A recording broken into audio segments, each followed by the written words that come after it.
it strange that found you were Canadian writers as well as Newfoundland writers, or did you find that you were strange birds appearing in Edmonton out of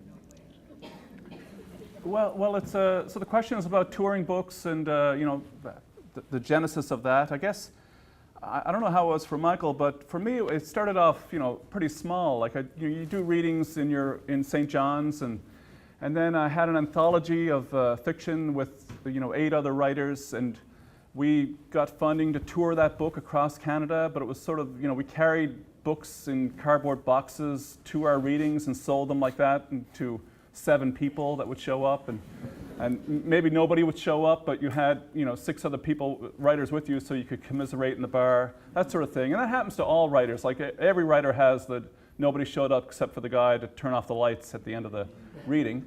But then all of a sudden you're invited to like a huge event, like an international festival, like at Vancouver or Toronto. I remember the first time I did Vancouver, it was I didn't realize this. It was me and 2 other writers. One of them was Yoko Tawada, a Japanese writer, and there was 1,000 people in the auditorium. And the people that were managing the reading said, Michael, Yoko Tawada is a bit nervous about reading in English. She wants to read a little bit of her book in English, and then she's got the passage marked out that she would like someone else to read. And we were wondering, because you're up before her, if you would just stick around and help her read. So I said, yeah, sure, I'll do that. And so there was 1,000 people there. Wayne Johnson was there in the front row to support the Newfoundlander. And actually, it was Yoko first. And so we got on stage, and I didn't know this about these big international festivals, but they have a chair on the stage that is the Penn author chair. And it's a pen for they're defending writers who are imprisoned around the world. And the empty chair is for this jailed writer. Now, it's a big ornamental chair, and I didn't know that, so I sat in the chair while little Yoko Tawada read this lovely little passage from her novel about a woman frying something in her kitchen with the sunlight coming through the windows and lighting up a vase of flowers.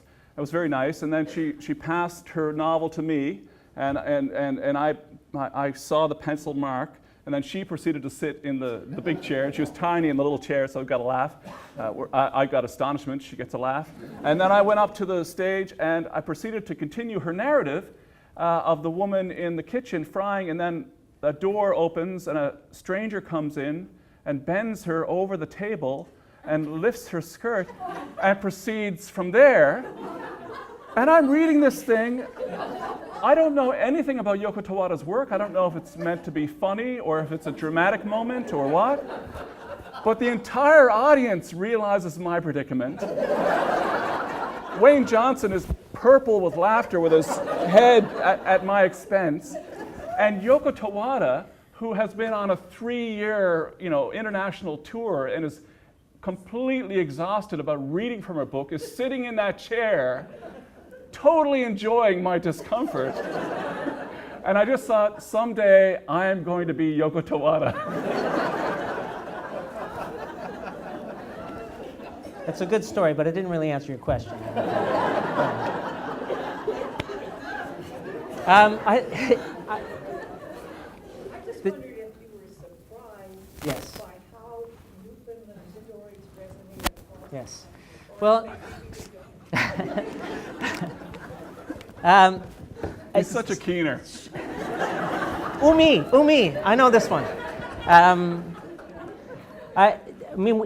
We are living in a little golden age for Newfoundland writers, but we're not that far removed from a time when no major major Canadian publisher would publish a Newfoundland writer. Or if they did, they published them as a regional writer and wouldn't promote the book in the way they would promote other books. Bernice Morgan, a writer from Newfoundland, published a book probably about 20 years ago now, called Random Passage. And she had Jack McClellan as her agent, of McClellan and Stewart originally. And he said to her, I love the book, but I don't think I'm going to be able to get you a mainland publisher because no one outside of Newfoundland wants to read a book about Newfoundland. Which is kind of a self-fulfilling prophecy, right? But then the shipping news happened, and then Wayne Johnson's Colony of Unrequited Dreams came out.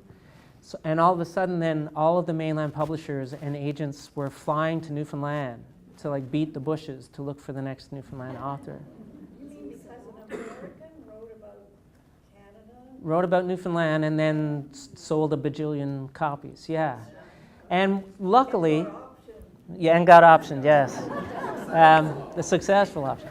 But publishing is a faddish business, so of course all of a sudden Newfoundland was hot, and luckily there were a lot of really good young writers in Newfoundland at the time to fill that void. But it is still a bit, I'm still a bit shocked. I mean, I had published, before I published my first novel with Doubleday, with a major publisher, I'd published a couple of books with small presses. And I knew what a cross-country tour looked like. They gave you a ticket and then said good luck. And and you were calling people up in Edmonton and saying, we met at a party a couple of years ago, can I sleep on your couch? And when River Thieves came out, I had a tour. Like they were putting me up in really nice hotel rooms. I remember in Calgary, I went out to a Chapters and they asked to sign stock, and they kept bringing out these stacks of books. And I was like, who the hell is going in Calgary? Who's going to buy? I don't know anyone. I have no family in Calgary. Nobody's going to buy this book in Calgary. And my parents were visiting my brother in Ottawa at the time that I was in Ottawa, and they put me up at the Chateau Laurier, which my mother had always wanted to see the inside of because it's like a fairy tale castle. So I said, well, just come and spend the night. So they packed their bags and they came to my hotel room. And then we went downstairs to the famous bar in the lobby, and we had some drinks, and then we had something to eat. And then when it was time to leave, my dad, as he always did, reached for his wallet. And I said, no. I'll just put it on my room, and the publisher will pay for it. And as I'm signing my bill to my room, I can see my father just shaking his head. And I was like, what's wrong? And he said, my son, you're going to end up in jail. And I was like, what do you mean, end up in jail? And he said, there's no way you're going to sell enough books to cover all the money they're spending on you. And at the time, I was thinking exactly the same thing. So it is a bit of a shock to me still. And it also has felt like a slow build. Like it feels to me now that wherever I go in Canada, I will find people who have read my books, and usually books written by my friends as well. And not just read them, but have loved them, and they become a part of their lives. And that's a pretty humbling, amazing experience to have, to feel like we sit in our little rooms by ourselves and work for years on these books, and then we just send them out there and hope for the best. And to feel like they've become an integral part of other people's sense of themselves and the world is a pretty amazing experience.